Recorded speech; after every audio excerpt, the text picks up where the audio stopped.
Hi, Dean Bushmiller here. And we're going to talk about network security. We're going to talk about the security fundamentals. You have to know those basic terms when you're talking to another security professional. If you walk up to somebody and they start speaking French, you're not going to understand them. Well, maybe you speak French. But the problem is that we have to have a common vocabulary. And that's really what the Security Fundamentals chapter is all about. We're going to talk about the life cycle, the security controls, the authentication methods, cryptography, and security policy fundamentals. But if you walk away with just one thing, know those terms well, understand them, and be able to explain them to another person. So let's get into it. So what is information security? Well, what we want to do is we want to protect the information, the resources, the intellectual property of an organization. What we have to do is we have to make the people within the organization understand their responsibilities within this. And finally, we have to minimize the business risk.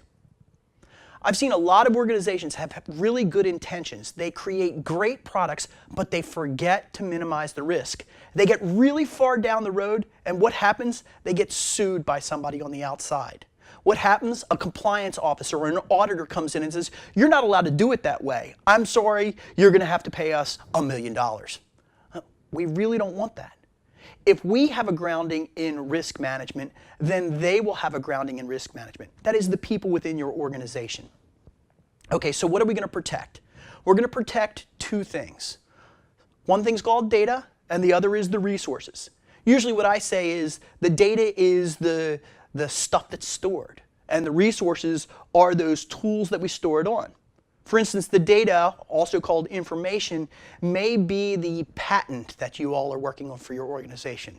When we talk about the resources, we say the servers, what we're offering up as bandwidth for the organization. It's our job to protect both of those people and explain it to the rest of our organization in a reasonable, competent way. So what are the goals of security? Well, we've got three basic goals here: prevention, detection, and recovery. In prevention, what we want to do, if we had the perfect world, is we want to stop people from ever getting in, stop them from ever attempting. We say, "I'm sorry, you can't get through our firewall."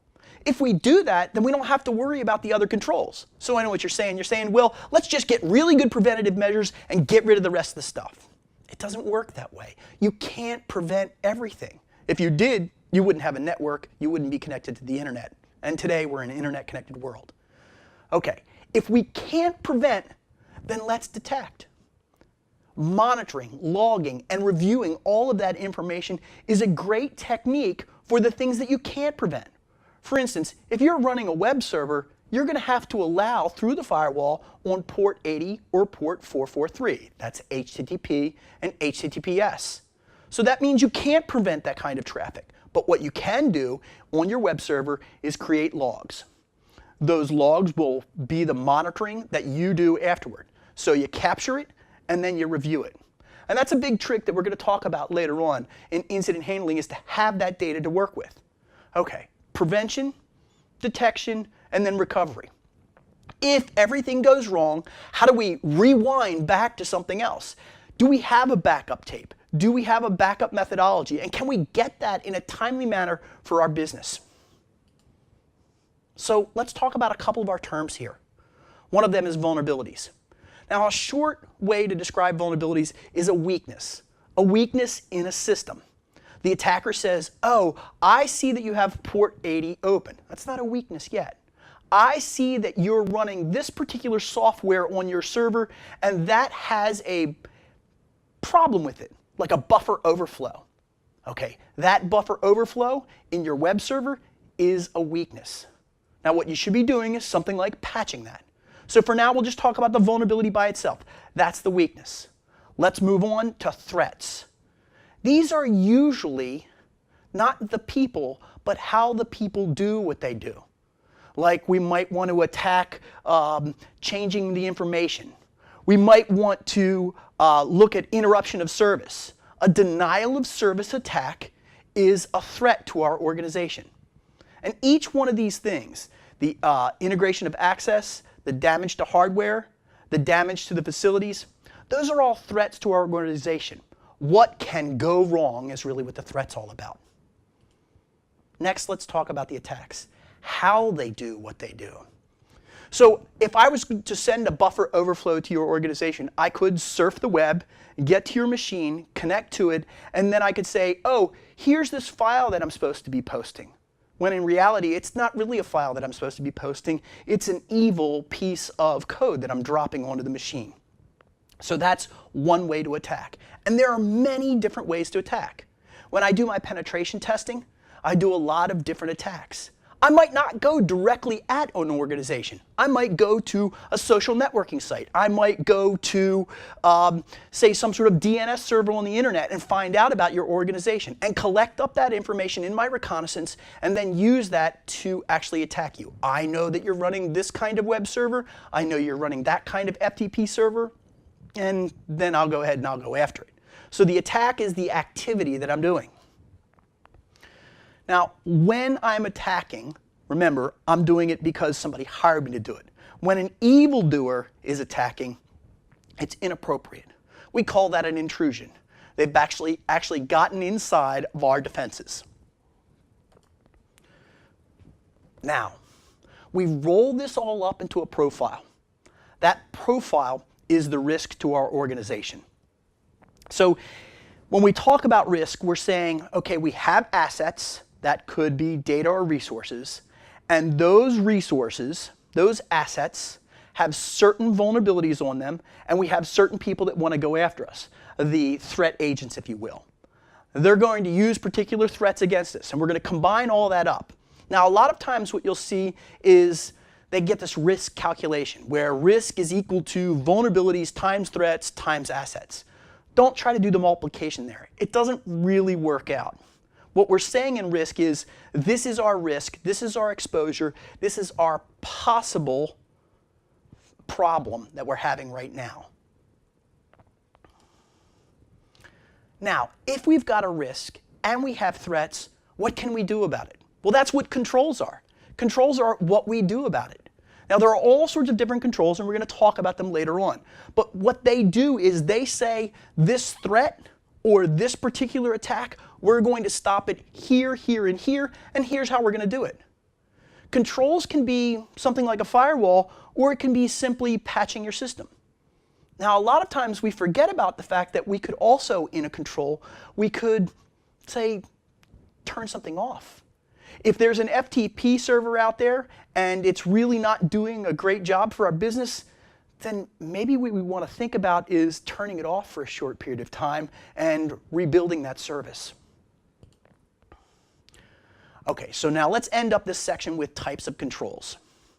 Prevention, detection, and correction controls. Remember what I said about prevention before. If you can't prevent, then detect. If you can detect and you realize that there's a failure, then you're going to fix it with a correction. Okay, so a prevention control basically stops the attacker before they get in. That's what we really want to do. The best controls are preventative controls, but remember, you can't stop it all. So therefore, what we want to do is we want to create a detection control. Usually when I talk about detection, we talk about something like intrusion detection systems that are out there. And what they're supposed to do is they're supposed to capture that information, review what's important about it or what's inappropriate about it, and then alert us.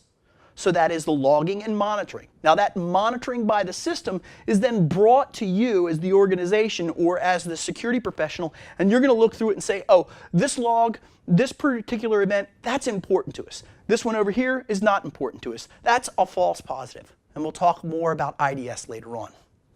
So detection controls monitor, they capture information usually through logs, and they alert us. Finally, there's the correction controls. This brings us back to a previous state. When I look at correction controls, what I say is, okay, we have a problem, and how do we reverse from it?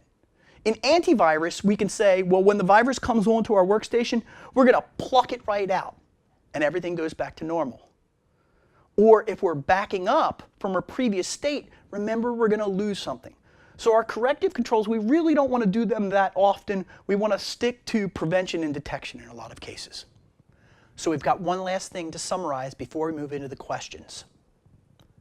We're talking about security management objectives. Okay, what are the goals here? We should be doing three things: identifying, implementing, and monitoring the security controls. You have to know how to set up a firewall. You have to know how to configure it. And then when the firewall's running, you've got to go back and get the logs. So first what we do is we identify. And this involves detecting problems and determining how best to protect the system. I know that adversaries are coming over the internet. They're coming to me. How am I going to stop them from doing that? But I also have to allow the people that are coming from the internet that say maybe want to buy something, I've got to allow those people in. So I'm going to have to figure out a control that's going to help us. I have identified the threat, and I'm going to address it. Then we're going to implement. This involves actually going out and getting the budget for it, and making sure that it's working for your organization, making sure that this is an appropriate control, right-sized for the protection of the particular asset. We don't want to buy a $50,000 firewall for a $5,000 asset. When we implement whatever it is, remember, we've got to do that correctly for the organization. We've got to tune it and get it ready to go, put it in the right place, make sure that it will be effective for us. And finally, once we get that in place, we have to put into our budget of time, because remember, we only have a certain amount of time with each other, we've got a certain amount of time working on a particular control. So what we're going to have to do is we're going to have to put that into our budget of time. If you're running the firewalls and the intrusion detection system, you have to have the time after you've implemented to say, okay, I need to look over what happened today on this particular machine and this particular control. I need to look over what's happening on that particular machine and that particular control. And then I have to do that for all of my resources. I'm going to have to budget my time, monitor and review. And then once I've done the monitoring and reviewing, if I need to bring it to somebody's attention, I'm going to have to roll that up into an effective report to give to them. So that's the holistic view of all the things that we're talking about in security management objectives.